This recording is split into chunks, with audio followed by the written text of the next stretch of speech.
Esta entrevista va a estar bien interesante. La Organización Mundial de la Salud estima que aproximadamente 235 millones de personas en el mundo padecen asma. Esta es una estadística impresionante, pero Costa Rica no es la excepción. Es altamente frecuente este padecimiento y además existe mucha desinformación sobre la enfermedad. Por ejemplo, ¿será que el asma se cura o solo se controla?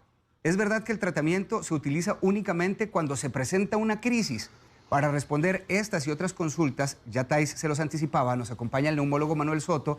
Él nos viene a explicar en detalle cómo debe ser el abordaje de esta enfermedad. Y si usted tiene consultas, puede escribir al Facebook de Buen Día o también enviarnos un video cortito al WhatsApp 6087-7777. Doctor, mucho tiempo de no verlo, pero me alegra verlo muy bien. Un gusto estar acá con ustedes. Igualmente para nosotros. Explíquenos de una manera sencilla, porque asma se escucha con total cotidianeidad, doctor. ¿Pero qué es? ¿Cómo lo definimos?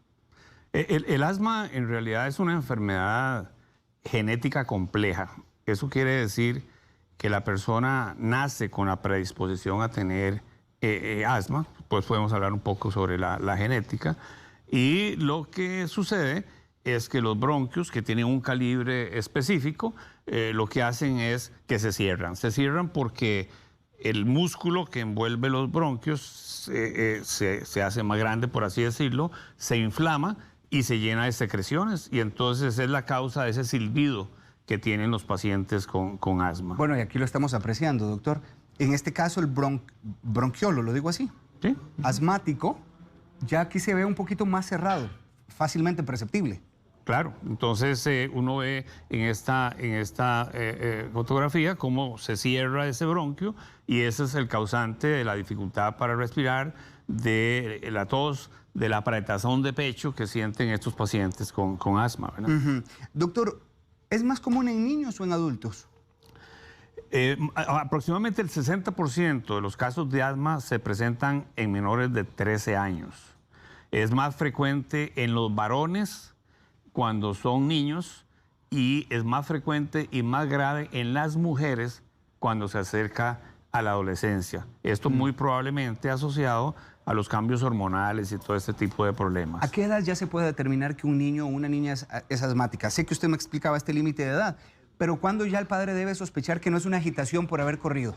Sí, bueno, eso es importante porque el silbido en el pecho es un síntoma, un signo muy frecuente en los niños, causados por cualquier cantidad de problemas. Cualquier cosa que pueda estrechar el bronquio puede causar ese silbido y esa dificultad y la tos. Por ejemplo, un cuerpo extraño en un niño pequeño, etcétera, puede causarlo. Pero si usted en la historia clínica ya tiene algunas características de ese niño, por ejemplo, es un niño que nació por cesárea. El niño que nace por cesárea tiene entre 6 a 7 veces más posibilidad de tener asma que un niño que nace por parto natural. Y eso tiene que ver por la flora intestinal que adquiere el niño cuando nace por parto natural, que lo protege. En cambio, cuando nace por cesárea, no tiene esa flora intestinal que los protege.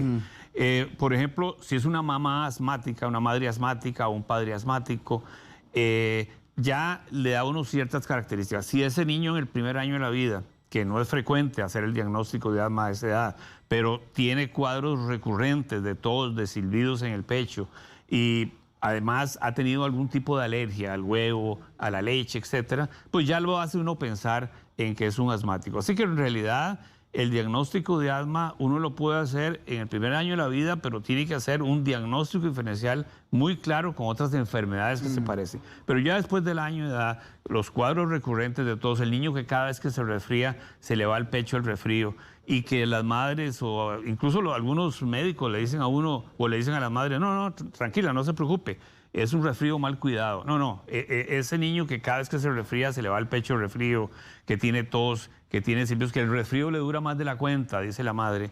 Son casos que lo deben a uno hacer pensar que es un paciente asmático. Doctor, me gusta que usted me decía, vamos a ahondar un poquito en la parte de la genética. Estaba hablando usted de los padres que también han sido asmáticos, pero ¿qué probabilidades hay de que los niños entonces vengan con el cartón casi lleno de padecer asma? Sí, claro. Como le digo, es una enfermedad genética compleja. Eso quiere decir que el niño nace con la predisposición a tener asma, y es la interacción con el medio ambiente lo que hace que el niño presente la diversidad de síntomas que puede tener el asmático. o incluso a qué edad empieza a tener los problemas. ¿Por qué? Porque ese niño con esa predisposición a tener asma, si tiene, por ejemplo, una infección respiratoria, que es muy frecuente en esta época, por ejemplo, claro, virus respiratorio sincitial es un virus que es muy frecuente en esta época, causa una enfermedad que se llama bronquiolitis en niños. Bueno, uno sabe que ya 2 de cada 3 niños con bronquiolitis van a tener cuadros después recurrentes de asma. Entonces, esas son características que hace que esa predisposición genética, o cuando este niño interacciona con el medio ambiente porque hay mucha humedad en su casa, porque adquiere otro tipo de infección respiratoria, porque es alérgico a un ácaro o algún otro problema, entonces desarrolla el cuadro asmático. Muchos niños o muchas personas que nacen con esa predisposición a tener asma, puede ser que nunca presenten los síntomas y que cuando tenga 25, 26 años, la mamá le dice a uno, doctor, pero ¿cómo usted me dice ahora que yo tengo asma si nunca tuve este problema? Si esto no es una enfermedad de niños. No, hay más de un 30, 40% de los adultos que pueden iniciar sus cuadros de asma después de los 16 años. ¿Significa esto que de niños también padecieron asma? ¿O no necesariamente? No necesariamente. Tienen esa predisposición a tener asma, pero hasta que no se presente un factor de riesgo que desencadene el cuadro, no se manifiesta, por ejemplo. Me habla usted de alérgenos, doctor, como de algunas sustancias o elementos que también se pueden encontrar en el medio ambiente. Bueno, citaba usted la humedad. Quiere decir que personas que viven en zonas donde también se agrupa mucha agua o hay mucha humedad, todavía están más propensos. Claro, eso es uno de los factores de riesgo y nosotros hemos hecho muchos estudios aquí en nuestro país. Y una de las causas, digamos, de exacerbación de los cuadros de asma son aquellos niños o aquellos asmáticos que viven en sitios donde hay mucha humedad. Por ejemplo, cuando las casas tienen esas manchas negras o incluso los zapatos, ¿verdad?, aparecen con esas manchas blancuzcas típicas de la humedad. Ese es un factor, dentro de todos los factores de riesgo, es uno de los factores importantes que hay en nuestra población. Entonces, por eso es que nosotros recomendamos en algunos casos usar un deshumidificador, por ejemplo. Cuando ese factor es el que está desencadenando las exacerbaciones de asma en los pacientes. Temas como el polvo, el polen, ¿también juegan acá? Claro, hay una serie de alergias, por ejemplo, la alergia a algunos alergenos intradomiciliarios o extradomiciliarios. Intradomiciliarios, por ejemplo, los ácaros. Los ácaros son pequeños animalitos que se alimentan de la escama de nosotros, de las personas, y que pueden estar en las camas, por ejemplo. Entonces vea, por ejemplo, el contacto con cucarachas u otros alergenos. Nosotros hicimos un estudio en nuestra población en Costa Rica y llegamos a 400 casas a solicitarle a las personas que vivían en esas casas que si nos permitían aspirar los colchones, el cuarto y la cocina de esas casas. Fue interesante porque eso fue hace algunos años y entonces nos permitieron entrar a más de 400 casas. Nosotros encontramos que la cantidad de ácaros que hay en las camas en nuestro país supera entre 5 a 7 veces lo que es capaz de sensibilizar a una persona. Encontramos una cantidad de alergenos a cucarachas, por ejemplo, también en las cocinas y en las salas de televisión. Por eso, entre las recomendaciones que hay que hacer es nunca llevar comida, por ejemplo, a las salas de televisión. Uno de los datos interesantes que encontramos también es que, aunque usted crea que duerme solo, usted duerme más o menos con entre 2.000 y 3.000 ácaros por gramo de polvo. Nosotros aspiramos esas camas y encontramos una cantidad de ácaros tremendas. Y por supuesto tiene que ver también con todos los métodos de limpieza y de manejo, digamos, de las sábanas, de las colchas. Claro. Muchas veces la gente no limpia los edredones. Eso causa problemas. Se vuelven caldos de cultivo para el asma. Son caldos de cultivo para el asma. ¿Es posible que haya en este momento gente que nos esté viendo, doctor, que no se hayan dado cuenta que son asmáticos y presentan síntomas? Porque si es así, me gustaría también que usted nos dibujara los principales síntomas del cuadro. Claro, en niños, como le decía, una de las principales características que nosotros encontramos es esa madre que le dice, doctor, vea, mi niño lo que tiene es un resfrío mal cuidado, lo que tiene es principios de asma, ¿verdad? No, tiene asma porque son cuadros recurrentes de tos, de silbidos en el pecho, que cuando hace ejercicio se agita, por ejemplo. Estos niños que cada vez que se resfrían se les va el pecho de resfrío, que pueden ser 2 o 3 veces al año, nada más, no es que toda la semana lo hacen. Estos niños son los que tienen mejor pronóstico, pero a veces son los que les va peor. ¿Por qué? Porque no se hace el diagnóstico de asma. Entonces sí, hay muchos pacientes o mucha gente, por ejemplo, le dice, bueno, no, yo no tengo problemas, pero cuando hago ejercicio me agito, me da un poco de tos. Y eso le pasa a muchos niños. Y entonces uno le dice a la madre, y señora, ¿y su hijo cuando hace ejercicio se agita? ¿Verdad? No, es que mira que mi hijo no le gusta mucho hacer ejercicio. No es que no le gusta, es que no puede. ¿Verdad? Recuerde que usted puede hacerle la consulta a don Manuel Soto, el doctor neumólogo, en este momento para que aprovechemos el Facebook, que ya Thais me está enviando algunas, y también la línea de WhatsApp para que usted nos envíe un video y podamos conocerlo también con su consulta. De hecho, doctor, doña Alejandra Silva dice, tengo un sobrino de 8 años que tiene tos seca y todos los días tose. Lo apunta como el principal síntoma. ¿Este podría ser un indicativo de asma? Le pregunta ella. Sí, claro, puede ser indicativo de un problema asmático. Entonces, este niño debe ser valorado, hacer una muy buena historia clínica que no sea causante de otras cosas, y uno iniciar un tratamiento, tal vez sea la mejor manera de detectar si es asmático o no, un tratamiento específico con un antiinflamatorio, un broncodilatador. Si el niño mejora, usted le quita el tratamiento y lo vuelve y el niño empeora de nuevo otra vez. Es muy indicativo de que sea un paciente asmático. Vea la pregunta que nos hace doña Gisela Arias. Tengo 55. Apenas hace una semana me dijeron que tenía síntomas de asma porque tenía una tos de más de un mes y además mucha picazón en la garganta. ¿Esto es posible? Pregunta ella. Es posible. O sea, muchos adultos, como les decía, más o menos el 20-30% inician sus cuadros después de los 16 años. Puede ser que ella tuviera esa predisposición y hasta esta edad tenga un factor que le desencadena ese cuadro. Pero también hay que estar segura de que no sea una persona que fumó durante algunos años y que eso le esté causando problemas, o que sea una alergia a algún factor. Por ejemplo, es interesante que hay algunas personas, por ejemplo, que tienen asma ocupacional, que son adultos, que por ejemplo inician y están en contacto con algún químico o un olor fuerte, etcétera, y eso les desencadena los cuadros de asma, ¿verdad? Tanto porque hemos ahondado bastante en la población infantil, pero también, usted lo decía, hay una gran cantidad de adultos que en Costa Rica tienen asma, doctor. Y además les persigue, me corrige usted, doctor, pero he leído en algunas literaturas que no hay un tratamiento responsable a la hora de hacerlo. O lo olvidan o no lo hacen a las horas, y esto como que pareciera complicar mucho más el panorama. ¿Ante qué realidad estamos con esto? Sí, nosotros hicimos un estudio también hace algunos años en estudiantes universitarios, en adultos jóvenes, entre los 17 y los 25 años.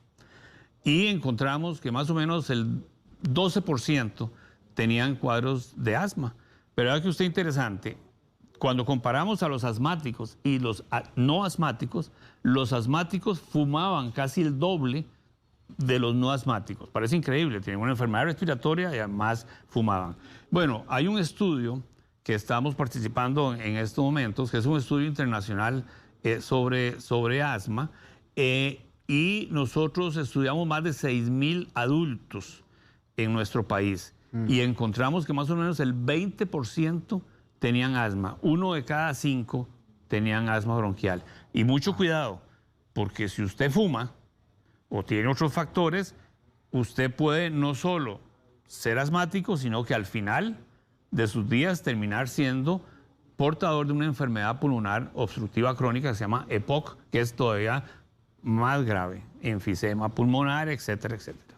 Justamente esa era la pregunta que le iba a hacer. ¿El asma podría ser la antesala de otras enfermedades que cursen con el paso del tiempo por no cuidar y por no atender el asma a tiempo? Claro, porque como le decía, es una enfermedad inflamatoria crónica, no es algo agudo.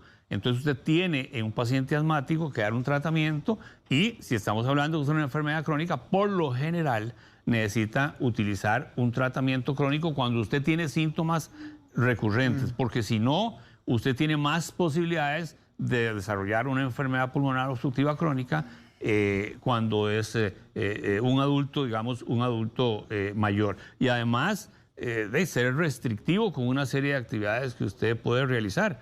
Algunas personas, como les digo, no hacen ejercicio no porque no les gusta, sino porque no pueden realizarlo, ninguna actividad física. Y entonces eso es causante de mucha invalidez, digamos, en estas personas. ¿Cuál es el abordaje que se hace, doctor, tanto en niños como en adultos, ante una crisis asmática? Bueno, lo primero que hay que entender es que hay dos tipos de tratamiento para el asma. El tratamiento preventivo, que son acciones no farmacológicas, o sea, que no se utilizan medicamentos, por así decirlo. Entonces, por ejemplo, uno le va a decir, no fumen en la casa, porque el fumado es una de las causas más importantes de desencadenantes de los cuadros de asma. Y ahora podemos ahondar un poquito en eso también. Por ejemplo, no tener olores fuertes, por ejemplo, cambiar la ropa de cama por lo menos 2 veces por semana, evitar aquellos alimentos que tengan materiales artificiales, por ejemplo, todo eso que le queda, alimentos que comen los niños en las fiestas, etcétera, que hasta que le quedan las manos anaranjadas o amarillas, sí. Esos medicamentos artificiales son... Algunos niños también tienen problemas con algunas mascotas. Por ejemplo, yo he tenido pacientes que cuando empieza o inicia la florea del café o la florea de la caña, tienen síntomas porque son alérgicos a eso específicamente. Bueno, la humedad, como habíamos hablado. Entonces, hay una serie de factores que pueden... digamos, provocar como más lineamientos síntomas preventivos, estos que usted nos está hablando. Y el otro es el tratamiento farmacológico, en donde para una crisis, una exacerbación de asma, usted tiene que dar algo para que abra esos bronquios. Ya vimos en el esquema que el bronquio está cerrado, entonces necesita un broncodilatador. Pero ese broncodilatador es un medicamento que se va a utilizar por el momento en donde está obstruido ese bronquio. Lo más importante es el tratamiento preventivo, que es con un antiinflamatorio, para que ese paciente que tiene ese bronquio muy susceptible a que se cierre, usted lo mantenga abierto, desinflamado. Entonces es un tratamiento que puede ser un tratamiento crónico que tiene que utilizar el paciente por un periodo X dependiendo de la sintomatología de este paciente. Temas como el inhalador o la bomba se utilizan, doctor, básicamente cuando hay una crisis asmática. Bueno, como le decía, hay 2 tipos de medicamentos. Uno es el tratamiento de rescate, que se utiliza con un inhalador que lo que hace es abrir los bronquios, pero que ese medicamento lo vamos a utilizar cuando es realmente nada más necesario, cuando está obstruido. Y lo que nosotros necesitamos es que ese bronquio no se obstruya. Entonces usamos probablemente un inhalador que lo que hace es mantener desinflamado ese bronquio. Pero ojo que el tratamiento farmacológico no es tal vez lo más importante, sino es los factores preventivos, ¿verdad? Me preocupa ahora que usted hablaba, doctor, de madres que dicen, bueno, es que lo que está presentando es una gripe de repetición o es una gripe que no se le ha ido. Pienso en niños que no son abordados de manera oportuna y de forma inmediata y responsable. ¿Cuáles podrían ser las consecuencias a largo plazo? Bueno, es que precisamente uno de los factores desencadenantes de las exacerbaciones o de los cuadros de asma son las infecciones respiratorias. Vea usted qué interesante.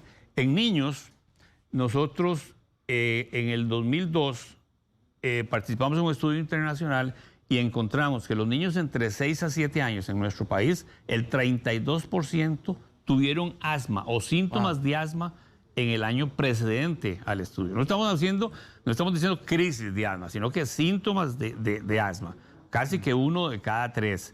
Y en adolescentes entre los 13 y 14 años, más o menos 1 de cada 4. Entonces es muy frecuente estos cuadros en los niños. Y ya hemos visto que ha evolucionado un poco la prevalencia en nuestro país y aparentemente ha habido una disminución. En este momento la prevalencia anda como por el 23%. El dato interesante que yo le puedo decir es que cuando nosotros, desde el año 80 y pico, que hicimos los primeros estudios, 30% de todos los niños con asma convivían con un fumador. Entonces eran uno de los factores de riesgo más importantes. Pero en este nuevo estudio que hicimos, bajó la prevalencia más o menos a un 20%, 23% en niños. Pero disminuyó en un 54% la cantidad de asmáticos que convivían con un fumador. Y en eso hay que darle crédito al Ministerio de Salud, a la Caja del Seguro Social, con este plan de ley antitabaco que yo creo que ha hecho una diferencia significativa en cuanto al asma.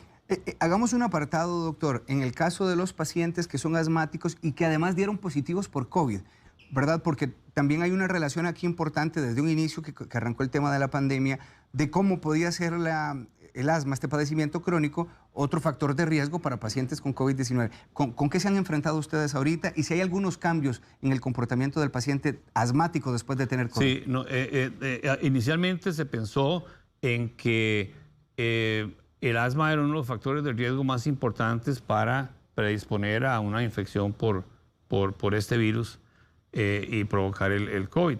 Realmente no se ha visto así, pero sí se ha visto que en un paciente asmático que no está controlado, que no está utilizando los medicamentos preventivos antiinflamatorios que le mencionaba anteriormente, esos pacientes sí han evolucionado mal.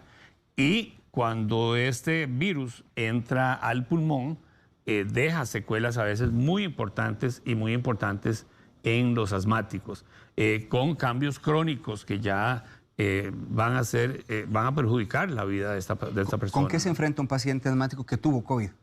Bueno, como le digo, tiene que estar en un tratamiento preventivo, porque si no estaba en un tratamiento preventivo, no está utilizando un antiinflamatorio, pero además tuvo COVID, las secuelas que pueden tener son de una enfermedad mucho más grave, mucho más frecuente los síntomas y una invalidez eventual de este paciente. No va a poder caminar, no va a poder muchas veces hacer ejercicio o las labores que usualmente utilizaba antes de tener la infección por el COVID. Un paciente asmático que contrajo COVID debe pensar, doctor, en una terapia respiratoria, casi que a rigor.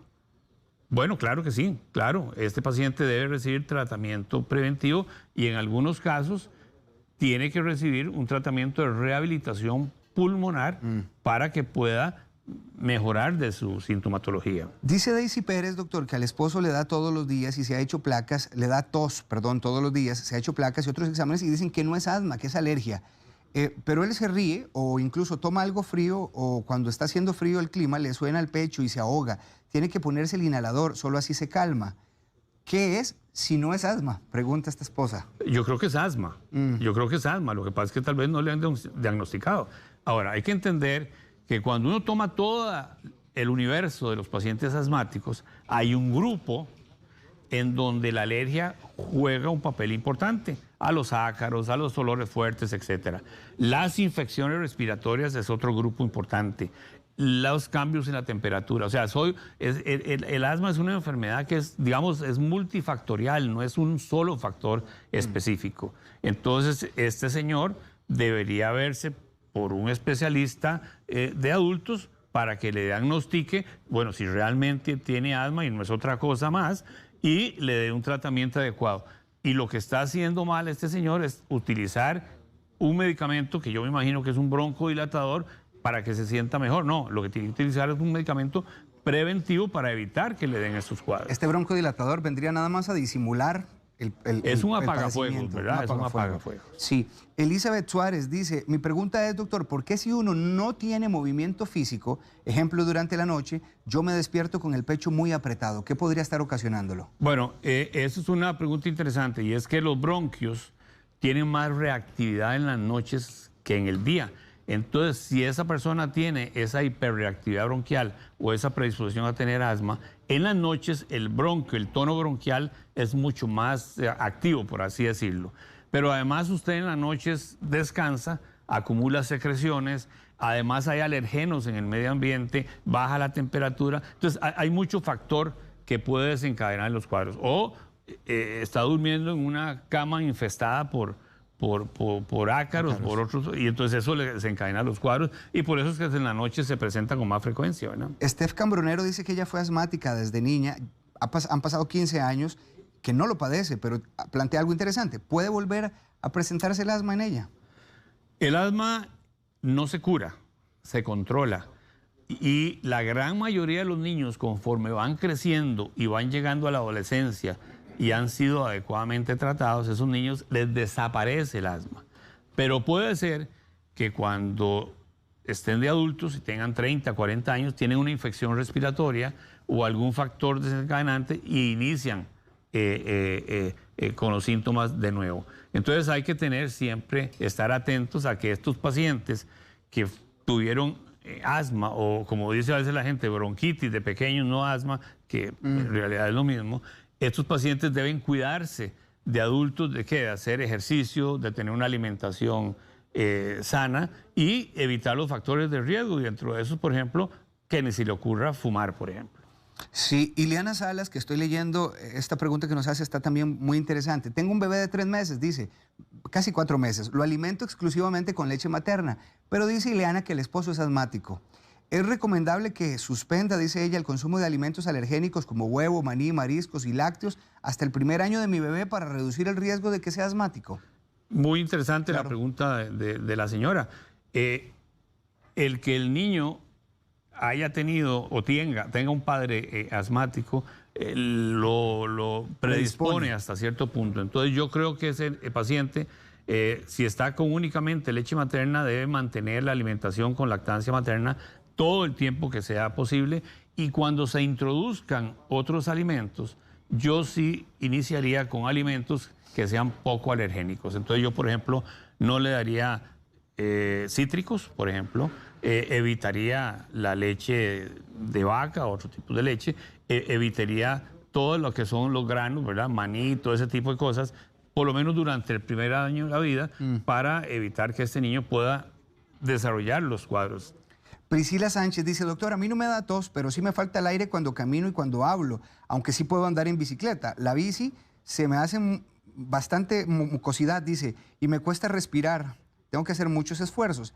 ¿Esto podría ser un indicativo de asma también? Podría ser indicativo de asma, y entonces lo que eventualmente tiene que hacer es ir donde un facultativo que le haga unas pruebas de función pulmonar antes y después del ejercicio y ver a ver si ese bronquio se muestra que cambia las cifras de la función pulmonar después del ejercicio y que mejora con un broncodilatador, y eso le indica que puede ser un paciente asmático. Y entonces lo que tiene que hacer que es usar un tratamiento preventivo para cuando va a hacer ejercicio, porque si el resto del tiempo no tiene problemas, pues no necesita un tratamiento. ¿Qué medicamento recomendaría usted?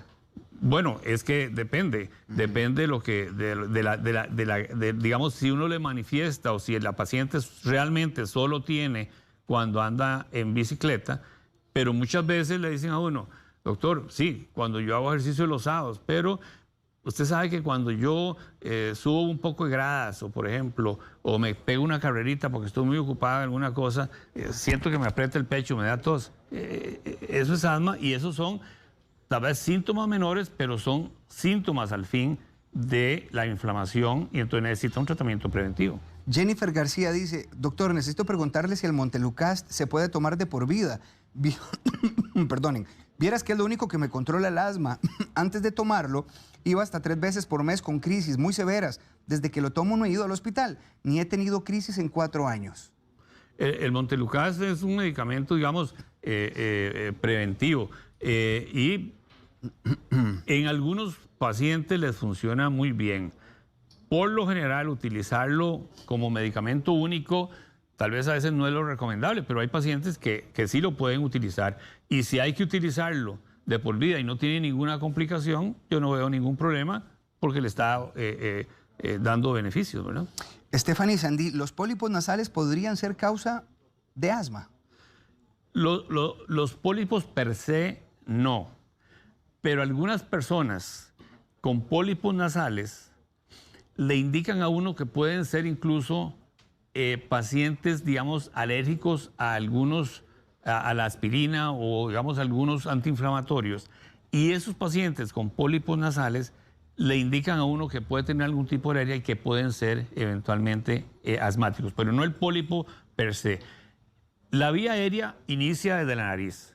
Entonces, si uno no mejora la obstrucción de las vías superiores, va a ocasionar que estas vías inferiores, que son los pulmones, etcétera, vayan a tener síntomas. Sí, María Gabriela dice, cuando estaba pequeña dejé de tener crisis hace muchos años. Dice, fue asmática siendo niña. Mi hija adoptó una gatita el año pasado y comencé de nuevo con problemas, a tal punto que ahora tengo que utilizar salbutamol. ¿Es posible que la gata me haya desencadenado el asma nuevamente? Claro, ella siempre o fue y es asmática, tal vez sin síntomas ahora, pero algunas personas son alérgicos Pelo. al pelo del gato, y probablemente los gatos son de los más alergénicos. Ella debería dejar de utilizar, o sea, de estar en contacto con el gato. Pero además, aquí debemos hacer énfasis en que si ella está usando salbutamol, que es un broncodilatador, que es lo que dijimos antes, que es un medicamento que se usa de rescate, quiere decir que si ella está usando rescate constantemente, está haciendo algo inadecuado, porque lo que debe utilizar es un medicamento preventivo para que no se le ocasione la obstrucción bronquial. Bueno, aquí dice Nano Monje, que es paciente suya, dice, tengo muchos años de que no me da una crisis, al igual que mi hija, que a los 2 meses se le declaró asmática y que gracias al doctor Soto desde los 2 años no presenta cuadros. Pero dice Nano Monje, pero por la pandemia nos indicaron que por siempre vamos a ser asmáticos. Me gustaría como que ahondara más el doctor en esto. Usted ha sido bastante claro en que es un tema de control y no se cura el asma, doctor. Sí, o sea, perfectamente puede ser que ellos les desapareció el problema asmático ya después de la adolescencia o a cierta edad. Y no van a tener más síntomas y no van a necesitar tratamiento. Pero siempre van a tener el riesgo de que eventualmente pueden reiniciar sus cuadros de asma. Entonces, deben cuidarse. En la pandemia, ¿qué pasó? Durante la pandemia, la cantidad de asmáticos disminuyó en una forma importante. ¿Por qué? Porque la gente estaba en casa, la gente se lavaba las manos, la gente no estaba en contacto, y sobre todo los niños no estaban en contacto con otros niños, entonces no estaban en contacto con infecciones respiratorias que son de las causantes más frecuentes de las exacerbaciones de asma. Entonces, estos pacientes durante el año pasado, digamos, hubo prácticamente una disminución importantísima en las cantidades de asmáticos, cosa que este año no sucede. ¿Por qué? Porque este año hemos tenido una gran cantidad de virus y en estos momentos hay una cantidad de virus, rinovirus, virus respiratorio sincitial, que son causantes de las exacerbaciones de asma. Entonces, lo que tienen que hacer ellos es cuidarse de los factores de riesgo, evitar estar en contacto con fumadores, la alimentación tiene que ser muy adecuada y evitar lo mismo que le pasa a esta señora. Mejor no estar en contacto con gatos. Con el gato en este caso. Exactamente. Y de hecho quisiera que cerremos el tema así, doctor, dándonos usted las recomendaciones. Sé que lo ha hecho a lo largo de la entrevista, pero ¿cómo debe ser la forma de vida, la casa de habitación de un paciente asmático? Ya usted hablaba de edredones, de hacerles cambios, pero que nos quede bien claro para enlistarlo y que la gente en casa también lo ponga en práctica. Hay un concepto interesante que son las casas, las escuelas o los edificios enfermos. Estos son lugares en donde, por ejemplo, hay muy poca ventilación, donde, por ejemplo, no hay una limpieza adecuada de la casa, en donde, por ejemplo, tienen a veces muchas alfombras o muchas cortinas que acumulan polvo. Entonces hay que tener un aseo adecuado de la habitación, de ventilar las habitaciones, de cambiar la ropa de cama por lo menos 2 veces por semana, de lavar esa ropa de cama con agua caliente, secarla con secadora bien caliente o plancharla con una plancha bien caliente, por ejemplo. Evitar, si hay alérgenos, digamos, en la casa, evitar los olores fuertes, por ejemplo. No fumar en la casa, no hacer quemas dentro de la casa, que es algo que es importante. También algunos niños son tal vez alérgicos a algunas de estas preventivos que usan para los mosquitos, por ejemplo, que sueltan olores fuertes. Evitar todo lo que son alimentos artificiales, como le digo, todos esos que dejan. Entonces, básicamente son generales, pero tiene que llevar una vida normal. El paciente asmático es un paciente totalmente normal. Puede hacer cualquier tipo de ejercicio, no hay ningún problema. Pero cuando esté con síntomas, tiene que usar tratamiento preventivo. Las personas que cocinan con leña, doctor, deben tener un cuidado especial. Ahora que lo escuchaba usted mencionarlo. mencionarlo. Es uno de los factores desencadenantes más problemas, no solo de exacerbaciones de asma, sino que las personas que cocinan con leña a largo plazo puede ser un factor desencadenante de esta enfermedad pulmonar obstructiva crónica del adulto, que también se llama EPOC. Entonces, hay que evitar eso.